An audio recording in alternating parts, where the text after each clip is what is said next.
Hello everyone, नमस्कार। Online विद्याधन में आप सभी का स्वागत है। जैसा कि आप सभी को पता है कि ऑनलाइन विद्याधन एक ऐसा प्लेटफॉर्म है जहां पर UGC net paper 1 paper 2 education के लिए डेडिकेटेड कंटेंट उपलब्ध कराया जाता है। पिछले 6 सालों से हम आपको ये सिर्फ एजुकेशन का कंटेंट उपलब्ध करा रहे हैं। इसके पहले अगर बात करते हैं तो 2-3 साल और पहले की बात करें, लगभग 7-8 साल पहले, तो मिक्स कंटेंट हम आपको उपलब्ध कराते थे। लेकिन वर्तमान समय में कुछ ऐसे कंटेंट की बात आई है जहाँ पर जो सिलेबस में नहीं है तब भी क्वेश्चन आ जाते हैं। और ख़ासकर यूजीसी नेट की बात कर लें, चाहे यूपी पीजीटी की बात कर लें, असिस्टेंट प्रोफेसर एजुकेशन की बात कर लें, उन सब में ये टॉपिक इम्पोर्टेंट रहेगा। आज हम बात करने वाले हैं समग्र शिक्षा अभियान, जिसे 2 भागों में डिवाइड किया गया था। समग्र शिक्षा अभियान जो कि 2018-19 में आया। इसके बाद समग्र शिक्षा अभियान एक 2020-22 में भी आया, 20 में भी आया, 21 में भी आया, जिसे समग्र शिक्षा अभियान 2.0 के नाम से जाना जाता है। ये दोनों ही टॉपिक आज हम इस वीडियो में कवर करने वाले हैं। तो चलिए शुरू करते हैं। समग्र शिक्षा अभियान 2018-19 में प्रस्तावित किया गया था। यह केंद्र द्वारा प्रवर्तित व्यापक कार्यक्रम है। केंद्र मतलब केंद्र सरकार द्वारा, जिसे विद्यालयों में आसान पहुंच के लिए व्यापक अवसर प्रदान करना, बेहतर शिक्षण परिणामों के लिए समान अवसर प्रदान करना, विद्यालयी शिक्षा में सुधार के लिए पूर्व प्राथमिक से लेकर 12वीं तक यहाँ पर फोकस किया गया है। प्री प्राइमरी से लेकर 12 तक के बच्चों के लिए एकीकृत करके शुरू किया गया। समग्र शिक्षा अभियान में सर्व शिक्षा अभियान, राष्ट्रीय माध्यमिक शिक्षा अभियान, जैसे ये मध्यम की जगह माध्यमिक है, RMS जिसे कहते हैं, और साथ ही साथ शिक्षक शिक्षा जैसे TE टीचर एजुकेशन की 3 योजनाओं को समेकित किया गया, इंटीग्रेटेड किया गया है। इसका उद्देश्य था कि जितने भी सर्व शिक्षा अभियान के अंतर्गत जो कार्यक्रम चल रहे हैं, राष्ट्रीय माध्यमिक शिक्षा अभियान जो कि RMS है वो चल रहा है, साथ ही साथ शिक्षक शिक्षा के लिए जितने भी कार्यक्रम चल रहे हैं उन सब की शिक्षा दीक्षा में सुधार करना और उन पर फोकस करना, उनके लिए फंड जो भी फंडिंग की गई है उसको सही तरीके से यूटिलाइज हो रहा है नहीं हो रहा है, इसकी जांच करना मीन्स एक व्यवस्थित तरीके से सही काम हो, इस पर फोकस करना था। इसके बाद विद्यालयी शिक्षा के लिए एकीकृत योजना 75,000 करोड़ रुपए के व्यय के साथ 31 अगस्त 2020 तक रखा गया। मतलब प्राथमिक शिक्षा के लिए जो स्कूली शिक्षा है, जिसमें प्राथमिक शिक्षा और 12 तक की एजुकेशन है, उस पर 75,000 करोड़ रुपए व्यय करना था 31 अगस्त 2020 तक। वो भी उसके इंफ्रास्ट्रक्चर में सुधार के लिए, वहाँ पर अगर TLM नहीं है TLM उपलब्ध कराना, साथ ही साथ कंप्यूटर बेस्ड एजुकेशन पर फोकस करना, इन सभी के लिए वहाँ पर जो है इतने 75,000 करोड़ रुपए व्यय करने की योजना बनाई गई। समग्र शिक्षा अभियान पोर्टल क्या है, जिसमें इस पर फोकस करना जरूरी है। समग्र शिक्षा अभियान पोर्टल क्या है? समग्र शिक्षा अभियान पोर्टल के माध्यम से शिक्षक शिक्षा संस्थाओं को मजबूत बनाने के लिए शिक्षा की सार्वभौमिक पहुंच, गुणवत्ता और शिक्षा के व्यवसायीकरण में सहायता मिलेगी। यह योजना सतत विकास लक्ष्य के साथ प्री नर्सरी जैसे प्री प्राइमरी एजुकेशन से लेकर 12वीं के छात्रों के लिए शिक्षा में समावेशीकरण और उनके उच्च मानकों को सुनिश्चित करना इसका मुख्य उद्देश्य माना गया। इसके बाद हम बात करते हैं कि समग्र शिक्षा अभियान के उद्देश्य क्या है। सबसे पहले जो भी योजना लाई जाती है उस पर उसके उद्देश्यों को समझना जरूरी है। अगर हम उद्देश्यों को समझ लेते हैं तो यहाँ पर ये बात क्लियर हो जाती है कि कोई योजना लाएगी तो उसका उद्देश्य क्या है। सबसे पहला उद्देश्य कि विद्यालय के छात्रों में को गुणवत्तापूर्ण शिक्षा, सीखने के बढ़िया साधनों को प्रदान करना था। विद्यालयी शिक्षा में सामाजिक और लिंग अंतराल जेंडर गैप को कम करना था। प्री प्राइमरी से लेकर 12 तक के छात्रों को न्यायसंगत और समावेशी विकास पर फोकस किया गया। साथ ही साथ 14 वर्ष तक की उम्र के बच्चों को मुफ्त और अनिवार्य शिक्षा के लिए उनका जो RTE एक्ट 2009 है उसको राज्यों की मदद से पूरा कराना, उनकी उपलब्धता को सुनिश्चित करना था। शिक्षा के व्यवसायीकरण के लिए विद्यालयी शिक्षा और उसके प्रचार हेतु न्यूनतम शैक्षणिक मानकों की पूर्ति करना। साथ ही साथ शिक्षक प्रशिक्षण के लिए state institute of education SCERT और डाइट का उन्मूलन करना। डाइट की जो स्थापना की गई है उसका मुख्य उद्देश्य प्राइमरी एजुकेशन को बढ़ावा देना और सही तरीके से ऐसे कोर्स जो संचालित होते हैं जिसमें DLED आता है, पूर्व नाम जिसका BTC है, और जो उसके जो प्रशिक्षु हैं उनको सही तरीके से पढ़ाना, प्रशिक्षण प्रदान करना, जिससे कि आगे चल के जब वो शिक्षक बने तो प्री प्राइमरी और प्राइमरी लेवल पर अच्छी तरीके से पढ़ा सकें, उन अपने टॉपिक पर पकड़ बना सकें।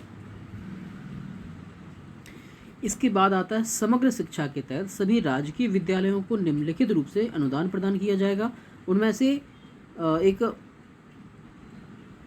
तरीके से आप कह सकते हो कि उन्होंने जो है एक पहले से ही कार्यक्रम फिक्स कर लिया कि कितने छात्रों पर क्या क्या उपलब्ध कराया जाएगा।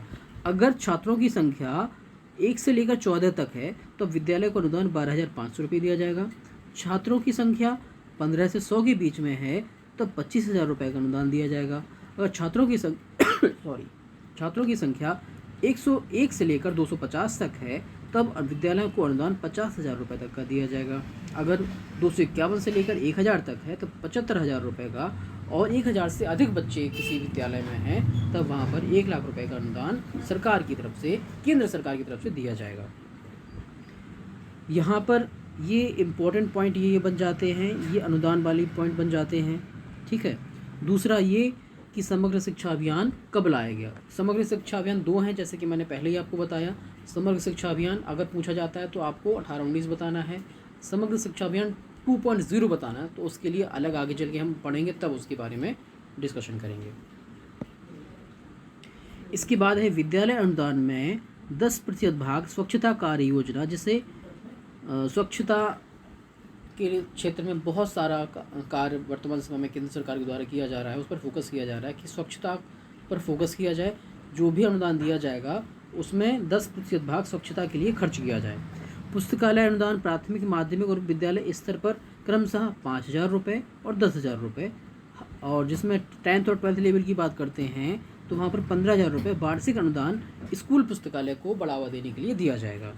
खेल और शारीरिक शिक्षा के लिए अनुदान की अगर बात करते हैं तो प्रत्येक प्राथमिक और माध्यमिक विद्यालयों को क्रमशः 5 से 10,000 रुपये और 10th और 12th लेवल पर 25,000 रुपये खेल और शारीरिक शिक्षा के लिए अनुदान की व्यवस्था की गई है। इसके बाद हम बात करते हैं वर्तमान समय में विद्यालय को केवल विद्यालय अनुदान भेजा जा रहा है। अनुदान से क्या क्या कार्य पूरे होते हैं इस पर भी फोकस कर लेते हैं। सबसे पहले स्वच्छ भारत अभियान और स्वच्छता कार्य योजना की बात करते हैं। स्वच्छता कार्य योजना के तहत शौचालयों का रखरखाव, कूड़ा प्रबंधन, सुरक्षित पेयजल व्यवस्था और पानी, स्वच्छता जिसमें सैनिटेशन की बात आती है, स्वच्छता रक्षा की बात आती है, इन सब पर फोकस किया जाता है। साथ ही साथ हम इसमें स्वच्छता अभियान में एक बात और भी है कि चाहे वो प्री प्राइमरी लेवल हो, प्राइमरी लेवल हो, सेकेंडरी हो, हायर सेकेंडरी हो, और जहाँ पर मिड डे मील बनता है वहाँ पर भी ये सारी चीज़ें स्वच्छता और हाइजीन को मेंटेन करने के लिए तौलिया, साबुन, पानी पीने के लिए, हाथ धोने के लिए, वॉशरूम के लिए वॉशरूम की व्यवस्था और वॉशरूम के पानी की व्यवस्था, और साथ ही साथ शौचालयों की स्वच्छता की व्यवस्था, इन सब पर जो है खर्च किया जाता है, जो कि 10% मानक के अनुरूप बनाया गया है।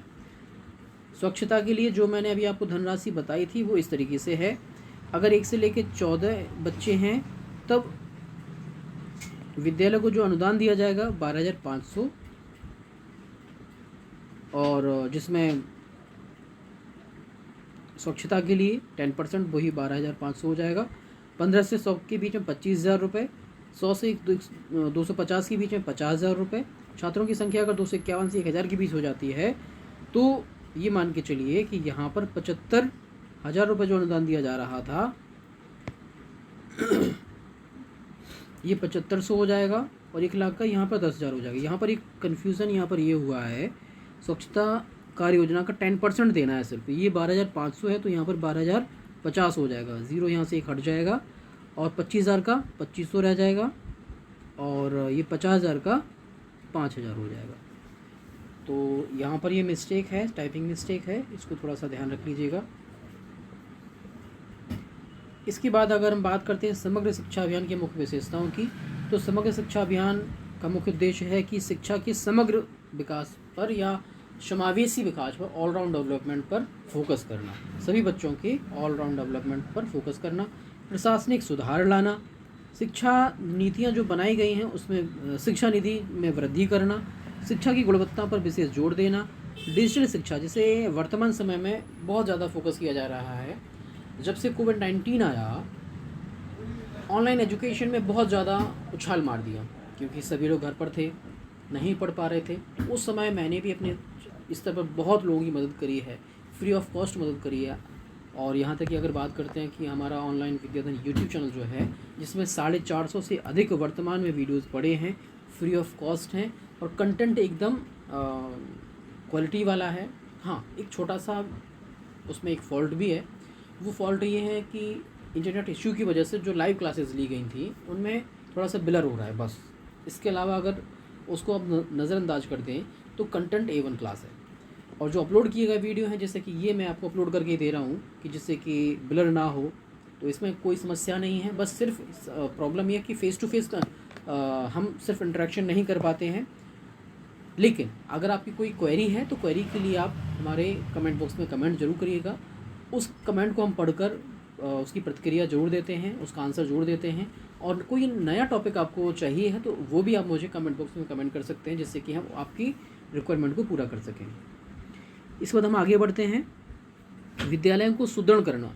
सुदृढ़ बनाने से मतलब है कि जो विद्यालय बना दिए गए हैं, इंफ्रास्ट्रक्चर अच्छा है पर वहाँ पर बच्चे नहीं पहुँच रहे हैं, तो बच्चों को कैसे वहाँ तक पहुँचाया जाए, ये सारी व्यवस्था करना। शिक्षक अगर वहाँ पर कम हैं तो शिक्षकों की व्यवस्था करना। और अगर वहाँ शिक्षक भी हैं, इंफ्रास्ट्रक्चर भी अच्छा है, लेकिन पढ़ाई का वातावरण नहीं तैयार हो पा रहा है, तो वो वातावरण तैयार करना।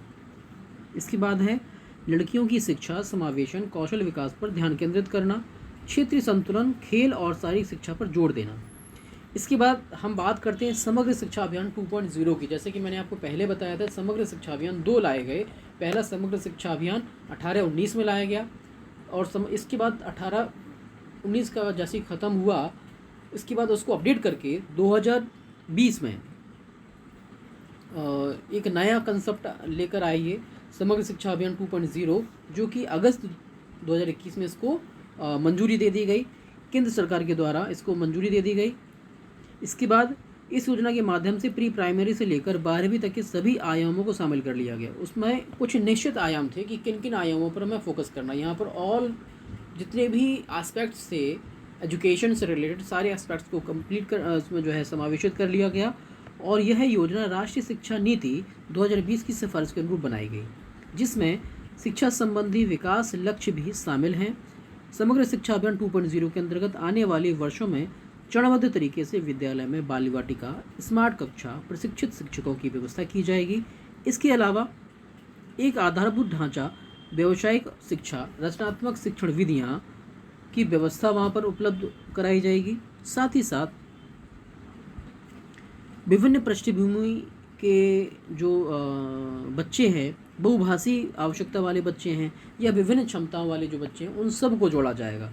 इसके अतिरिक्त शिक्षक पाठ्य सामग्री विशिष्ट प्रकार की तैयार की जाएगी, जिसके लिए प्रति छात्र 500 रुपये की राशि रखी गई है। अगर हमें विशिष्ट आवश्यकता वाले बच्चे हैं, व्यावसायिक ढांचा या व्यावसायिक शिक्षा में वहाँ देनी है, तो ये मान के चलिए TLM के लिए प्रति छात्र 500 रुपये प्रति वर्ष के हिसाब से। ऐसा नहीं कि एक दिन का 500 या एक महीने का 500, प्रति वर्ष के हिसाब से एक बच्चे पर 500 रुपये TLM के लिए खर्च करने की जो राशि रखी गई है। आगे चल के जब फंड मिलेगा तो और भी ज़्यादा अट्रैक्टिव तरीके से और TLM का प्रयोग करके शिक्षक पढ़ाएंगे, तो बच्चों को और भी अच्छी तरीके से वहाँ पर समझ में आएगा। इसके बाद हम बात करते हैं समग्र शिक्षा अभियान के बजट के बारे में। इसका क्या बजट है, जैसे कि वहाँ पर जो है 75,000 करोड़ की बात की गई थी। यहाँ पर इस अभियान के अंतर्गत 2.94 करोड़ की बात की गई है, CR की बात की गई है कि पूरे बजट में, जो कि नई शिक्षा नीति, जिसमें राष्ट्रीय शिक्षा नीति की बात करते हैं, NEP 2020 में के अनुरूप इसको तैयार किया गया समग्र शिक्षा अभियान 2.0 को, जिसमें बताया गया कि बच्चों के लिए समग्र शिक्षा अभियान 2.94 CR खर्च करेगा। इसके अतिरिक्त इस योजना के माध्यम से सीखने की प्रक्रिया में निगरानी रखना, बाल वाटिका स्थापित करना बाल बाटिका वर्तमान समय में नहीं है, जिसको सिर्फ आंगनवाड़ी कक्षाओं में ही 3 से 6 वर्ष के बच्चे पढ़ते हैं और 6 से लेके ऊपर तक की कक्षाओं में आ जाते हैं अभी प्राथमिक विद्यालयों में। नई शिक्षा नीति आई है तो वहाँ पर जो है 3 से लेके 6 वर्ष के बच्चों को भी पढ़ाने का 3 से लेकर 6 वर्ष के बच्चों को भी पढ़ाने की बात कही गई है। तो उनके लिए बाल बाटिकाओं की भी स्थापना करना आवश्यक है, इसीलिए समग्र शिक्षा अभियान में इसको शामिल कर लिया गया है। शिक्षकों को प्रशिक्षित करने के लिए विभिन्न प्रकार के प्रशिक्षण कार्यक्रम आयोजित किए जाएंगे। सभी छात्र जो दूर रहते हैं या दूर से आते हैं उन्हें प्रतिवर्ष परिवहन सुविधा राशि प्रदान की जाएगी, जो कि 6,000 रुपये होगी। 6,000 रुपये प्रति वर्ष विद्यालय से दूर रहते हैं, पास में रहते हैं उनको नहीं मिलेगा, जो काफ़ी दूर रहते हैं। इसका डिस्टेंस कितना होगा ये आने वाले समय में अभी पता चल जाएगा कि 5 किलोमीटर है या 3 किलोमीटर है या 2 किलोमीटर है, या कितनी डिस्टेंस के होने पर उनको ये धनराशि उपलब्ध कराई जाएगी, ये जो है पता चलेगा। इसके बाद अगर बात करते हैं समग्र शिक्षा अभियान 2.0 के क्रियान्वयन की, इसका इम्प्लीमेंटेशन कैसे होगा। इस शिक्षा अभियान के कार्यक्रम के लिए एवं विद्यालय शिक्षा में सुधार करने के लिए सरकार द्वारा प्रबंधन सिस्टम आरंभ कर दिया गया है, जिस पर राज्य और केंद्र सरकार शासित प्रदेश समग्र शिक्षा के अंतर्गत भारत सरकार की विज्ञप्तियाँ, अनुमोदित परिव्यय, जिसमें अनुमोदन सूचियाँ, विद्यालय वार अंतराल, अनुमोदन के आदि जो भी जांच है उन सब को सम्मिलित किया गया है। इसके अतिरिक्त इस व्यवस्था के माध्यम से राज्यों द्वारा भौतिक और वित्तीय मासिक प्रगति रिपोर्ट को भी ऑनलाइन प्रस्तुत किया जा सकता है, जिसके लिए एक डेटा विजुअलाइजेशन डैशबोर्ड का निर्माण किया गया है। यह डैशबोर्ड केंद्र शासित प्रदेशों और राज्य द्वारा दिए गए मासिक अपडेट के आधार पर सिस्टम के डेटा को एकत्रित करता है। इस व्यवस्था को योजना के कार्यक्रम में पारदर्शिता लाने और सुधार लाने के लिए आरंभ किया गया है। एक तरीके से आप ये कह सकते हो कि जो भी योजना चलाई गई है उसमें पारदर्शिता बनी रहे, बच्चे कितने आ रहे हैं, कितने प्रतिदिन बच्चों को मिड डे मील दिया जा रहा है, कितने बच्चों की उपस्थिति है, उन सब का सब कुछ डेटा ऑनलाइन होगा। सुबह बच्चा स्कूल गया, शाम को बच्चा घर पहुँचा, और इसी तरीके से प्रतिदिन के हिसाब से डेटा वहाँ पर अपडेट होता रहेगा। कितने बच्चे प्रतिदिन जा रहे हैं उन सब का एक सॉफ्टवेयर तैयार कर दिया गया है, और हर जगह इस तरीके का एक तरीके से कह सकते हो पायलट प्रोजेक्ट की तहत हर जगह चल रहे हैं। जैसे ये प्रोजेक्ट सफल होगा उसको पूरे देश में लागू कर दिया जाएगा। समग्र शिक्षा अभियान 2.0 के उद्देश्य की अगर बात करते हैं, इसका क्या उद्देश्य है, तो समग्र शिक्षा अभियान का मुख्य उद्देश्य है शिक्षा के स्तर में सुधार करना। इसके अलावा इस योजना के माध्यम से विद्यालय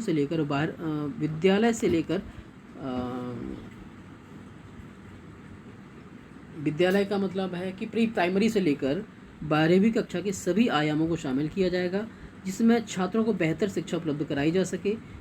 राष्ट्रीय शिक्षा नीतियों की सिफारिशों के अनुरूप इसे बनाया गया है, जिससे कि राष्ट्रीय शिक्षा नीति का क्रियान्वयन सही तरीके से हो सके। और इसका जो समग्र शिक्षा अभियान का जो कार्यकाल होगा वो 6 वर्षों के लिए रखा गया है, जिसमें जो मानक रखे गए हैं, जो चीज़ें हमें पूरी, जो उद्देश्य रखे गए हैं उन सबको पूरा करना 6 साल के अंतर्गत 6 साल के अंदर ही हमें पूरा करना होगा। मतलब 2021 में से लाया गया है तो आगे चल के 2027 तक इसको जो है माना जाएगा। इसके बाद हम बात करते हैं विद्यालय बच्चों और शिक्षकों का विकास इस अभियान के अंतर्गत वो कैसे होगा। विद्यालयों के इंफ्रास्ट्रक्चर में सुधार होगा, टेक्निकल एजुकेशन या जिसे कह सकते हैं वोकेशनल एजुकेशन के लिए जो इक्विपमेंट की आवश्यकता है वो उपलब्ध कराए जाएंगे। TLM के लिए उपलब्ध कराया जाएगा, धनराशि उपलब्ध कराई जाएगी। शिक्षकों को प्रशिक्षण दिया जाएगा, बच्चों को समय समय पर जो अनुदान आवश्यक हैं वो दिए जाएंगे। दूर से जो बच्चे आते हैं उनको आने जाने के लिए एक भत्ता तौर पे दिया जाएगा। ये सभी इस योजना के अंतर्गत शामिल हैं। इस योजना के माध्यम से सीखने की प्रक्रिया पर निगरानी, बाल बाटिका की स्थापना, शिक्षकों की क्षमता के विकास, प्रशिक्षण पर भी जोर दिया जाएगा, जो कि मैंने अभी आपको बताया। इसकी विशेषताओं पर बात कर लेते हैं। समग्र शिक्षा अभियान केंद्र सरकार द्वारा आरंभ किया गया, 4 अगस्त 2021 को आरंभ किया गया। प्री प्राइमरी से लेकर 12वीं तक है, इसको रखा गया। ये की पॉइंट मान लीजिए एक तरीके से, जहाँ से क्वेश्चन बनते हैं और बन सकते हैं। राष्ट्रीय शिक्षा नीति 2020 की सिफारिशों पर इसे तैयार किया गया है। आने वाले वर्षों में इसमें जो है चरणबद्ध तरीके से क्या क्या शामिल किया जाएगा। बाल बाटिकाओं को, स्मार्ट कक्षाओं को, प्रशिक्षित शिक्षकों की व्यवस्था की जाएगी। जो शिक्षक पहले लग चुके हैं उनको समय समय पर प्रशिक्षण दिया जाएगा। बाल बाटिका की व्यवस्था की जाएगी। स्मार्ट क्लासेस की व्यवस्था करी जाएगी। साथ ही साथ जो भी आधारभूत ढांचा विद्यालय का है उसमें सुधार करना और व्यावसायिक शिक्षा को बढ़ावा देना, उसकी लिए जो भी इक्विपमेंट आवश्यक है वो उपलब्ध कराना। रचनात्मक शिक्षण विधियाँ की जो व्यवस्था की जाएगी, TLM की व्यवस्था की जाएगी। जो बहुभाषी बच्चे हैं, विभिन्न पृष्ठभूमि से आ रहे हैं और विभिन्न क्षमता वाले हैं, उनको जोड़ा जाएगा। उनके लिए TLM की व्यवस्था की जाएगी। उनके लिए विभिन्न प्रकार के शिक्षकों की व्यवस्था की जाएगी। शिक्षक पाठ्य सामग्री भी इसमें शामिल रखी गई है। जो भी TLM के लिए 500 रुपये अतिरिक्त धनराशि दी जाएगी प्रति छात्र के हिसाब से। और इसका जो बजट है 2.94 लाख करोड़ है। इसके पहले मैंने आपको बोला था 2.94 करोड़, ये वो वहाँ पर मैं गलत था। ये है 2.9 लाख करोड़, 2.94 लाख करोड़ रुपए की धनराशि खर्च की जाएगी पूरे बजट पे। बालिकाओं के लिए सैनिटरी पैड की व्यवस्था, कस्तूरबा गांधी विद्यालयों के लिए विस्तार की व्यवस्था की गई है। जो आंगनवाड़ी कार्यकर्ताओं के प्रशिक्षण प्रदान करना, बालिकाओं को हॉस्टल के साथ सैनिटरी जो चीज़ें हैं उनको उपलब्ध कराना। इस अभियान को 1 अप्रैल 2021 से लेकर 31 मार्च 2026 तक क्रियान्वित किया जाएगा। इसका टाइम ड्यूरेशन है, क्या टाइम ड्यूरेशन है, 1 अप्रैल से लेकर, ये इम्पोर्टेंट पॉइंट है यहाँ पे, 1 अप्रैल 2021 से लेकर ये लागू हो गई है। 31 मार्च 2026 तक ये समग्र शिक्षा अभियान 2.0 चलेगा और इसी टाइम ड्यूरेशन में इतने लाख करोड़ रुपए खर्च किए जाएंगे। इसके अतिरिक्त जो धनराशि में देनी है वो दी जाएगी।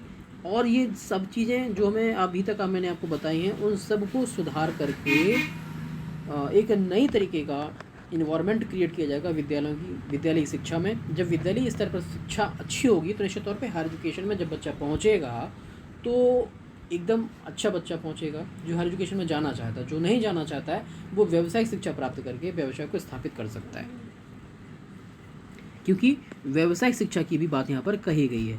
इसके बाद हम बात करते हैं इस योजना का जो बजट है, जिसमें 1.85 लाख करोड़ रुपए की जो हिस्सेदारी होगी वो किसकी होगी, वो होगी केंद्र सरकार की। जिसमें टोटल बजट की बात की गई थी 1.94 लाख करोड़, लेकिन इसमें से 1.85 करोड़ जो देगा, 1.85 करोड़ जो लाख करोड़ जो रुपए देगा वो केंद्र सरकार देगा। इसके अतिरिक्त जो बचा वो जो है राज्य सरकार अपने स्तर पर देगा। इस योजना के लाभ किस किस को मिलेगा इस पर भी बात कर लेते हैं। लगभग 11.6 लाख विद्यालयों जिसमें पढ़ रहे 15.6 करोड़ बच्चे, 57 लाख शिक्षकों को इस योजना का लाभ मिलेगा। सोचने वाली बात है कि इसका जो रूपरेखा बनाई गई बहुत ही बृहद है। अगर बच्चों को जिन विद्यालयों में बच्चे पढ़ने जाते हैं वो विद्यालय सही होंगे, अच्छे होंगे, तो निश्चित तौर पे बच्चों को भी इसका लाभ मिलेगा। जो शिक्षक वहाँ पढ़ा रहे हैं उनको स्वतंत्रता होगी कार्य करने की, उनको समय समय पर जो TLM बनाने हैं उनके लिए फंड मिल जाएगा, तो निश्चित तौर पे बच्चों को उसका लाभ मिल पाएगा, धरातल पे वो चीज़ आ पाएगी। इसके बाद हम बात करते हैं छात्रों को परिवहन सुविधा अलग से प्रतिवर्ष 6,000 रुपये दी जाएगी जो दूर से आते हैं। शिक्षकों के प्रशिक्षण के लिए विभिन्न प्रकार के प्रशिक्षण कार्यक्रम समय समय पर आयोजित किए जाएंगे। इस योजना की क्रियान्वयन में से निश्चित तौर पे शिक्षा के स्तर में सुधार जरूर आएगा। तो ये था समग्र शिक्षा अभियान 2.0। इसके पहले हमने बात करी थी समग्र शिक्षा अभियान के बारे में जो 18-19 में आया था, वो कंप्लीट उसका टाइम ड्यूरेशन पूरा हो गया। 2020 में जैसे ही कोविड शुरू होने वाला था उस समय नई योजना आई थी और जैसे ही थोड़ा सा कोविड में सुधार आया 2021 में इसको लागू कर दिया गया।